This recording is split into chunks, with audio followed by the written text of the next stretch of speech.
Hai sobat budidaya dimanapun Anda berada, apakah kalian tertarik dengan budidaya ikan nila? Apakah kalian ingin memulai budidaya ikan nila tapi takut gagal? Jangan khawatir, melalui channel ini saya akan berusaha sebisa mungkin memberikan edukasi agar kalian semua tidak mengalami kegagalan seperti apa yang pernah saya alami dulu.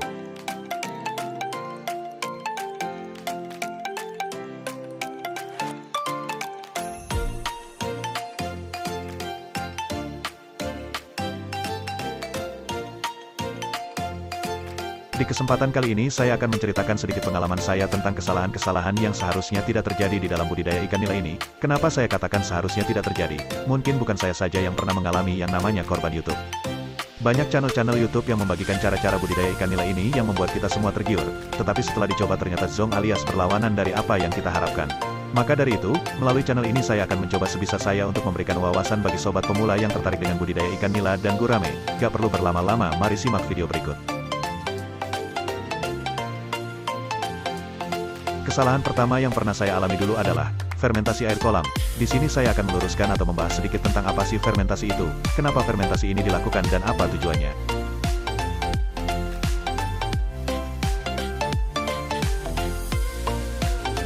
Fermentasi atau peragian adalah proses produksi energi dalam sel dengan keadaan anaerobik, tanpa oksigen, yang menghasilkan perubahan biokimia organik melalui aksi enzim. Fermentasi adalah suatu bentuk respirasi anaerobik secara umum, namun ada definisi yang lebih tepat yang mendefinisikan fermentasi sebagai respirasi dalam lingkungan anaerobik tanpa kehadiran akseptor elektron eksternal. Contoh fermentasi dapat ditemui dalam pembuatan roti, minuman anggur, bir, dan pembuatan keju. Fermentasi sedang berlangsung. Gula adalah bahan umum dalam fermentasi. Beberapa contoh produk fermentasi adalah etanol, asam laktat, dan hidrogen. Namun, beberapa komponen lain juga dapat dihasilkan dari fermentasi, seperti asam butirat dan aseton. Ragi adalah bahan fermentasi yang umum digunakan untuk menghasilkan etanol dalam bir, anggur, dan minuman beralkohol lainnya. Jika kalian kurang paham dengan penjelasan tadi, saya akan menjelaskan sesederhana mungkin. Ada banyak sekali definisi dari fermentasi itu sendiri. Fermentasi dapat didefinisikan sebagai proses pemecahan senyawa di lingkungan anaerobik menjadi lebih sederhana. Yang bisa kita gunakan untuk proses fermentasi tersebut adalah ragi atau yeast, ataupun bakteri. Dalam hal ini tentunya yang kita gunakan untuk kolam adalah bakteri. Nah, bakteri inilah yang nantinya akan membuat ikan yang kita pelihara menjadi betah dan nyaman berada di kolam kita. Karena bakteri-bakteri ini memiliki banyak sekali manfaat untuk ikan yang kita budidayakan. Antara lain, bisa menjadi pakan alami, bisa menambah kandungan oksigen terlarut dalam air, dan bisa untuk mengurai amoniak yang mengendap di dasar kolam.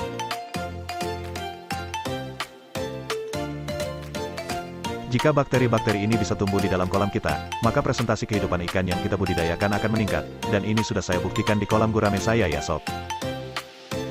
Dari 3 kolam gurame saya, hanya penebaran di kolam pertama saja yang mengalami kematian, yaitu sebanyak 4 ekor, dan di kolam kedua dan ketiga tidak ada 1 ekor pun ikan yang mati sampai saat ini.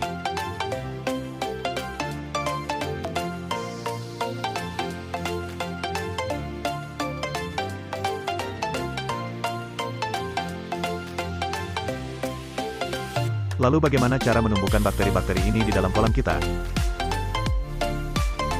Ada banyak sekali bakteri-bakteri ini yang dijual di pasaran. Contoh yang paling populer adalah M4. Lalu bagaimana cara mengaplikasikan M4 yang baik dan benar? Karena masih banyak sekali yang salah dalam penggunaan atau mengaplikasikan M4 ini sebagaimana fungsinya ya sob. Apa sih M4 itu? M4 ini isinya adalah bakteri yang belum aktif, dan untuk menggunakannya harus diaktifkan terlebih dahulu, dengan cara memberinya makanan, yaitu gula. Dan prosesnya di lingkungan anaerobik atau tanpa oksigen. Mungkin di lain kesempatan akan saya buatkan konten tentang bagaimana cara menggunakan M4 yang baik dan benar.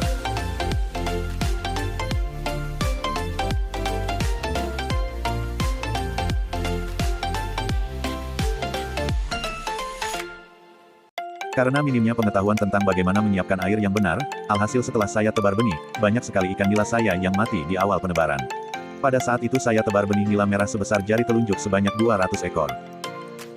Selama 1 bulan, setiap hari ada saja ikan yang mati, sampai dari 200 ekor hanya tersisa 136 ekor saja. Lalu saya pindahkan di kolam yang lebih dalam, dan selama 10 hari tidak ada masalah, ikannya pun rakus dan sehat-sehat. Kesalahan kedua yang saya lakukan yaitu menambah atau menebar lagi benih nila merah yang ukurannya lebih kecil dari benih yang pertama sebanyak 150 ekor. Karena saya tergiur dari video di YouTube yang mengatakan, dia pernah sukses budidaya ikan nila dengan kepadatan tebar 350 ekor per meter kubik sampai dengan panen. Hal ini jelas jauh dari normal, jadi pada saat itu saya berpikir untuk kolam saya yang berukuran 1 kali 2 meter dengan ketinggian air 90 cm kalau ditebar benih 150 ekor lagi tentunya masih sangat aman.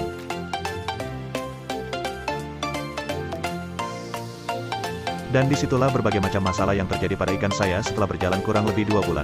Mulai dari banyaknya ikan yang mati ketika terjadi pemadaman listrik, ikan gak mau makan dan banyak ikan yang naik ke permukaan air, setiap harinya.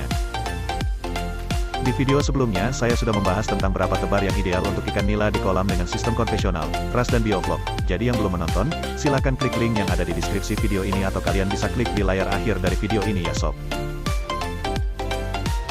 Itulah tadi sedikit pengalaman pahit saya yang mungkin bisa sobat budidaya hindari setelah menonton video ini.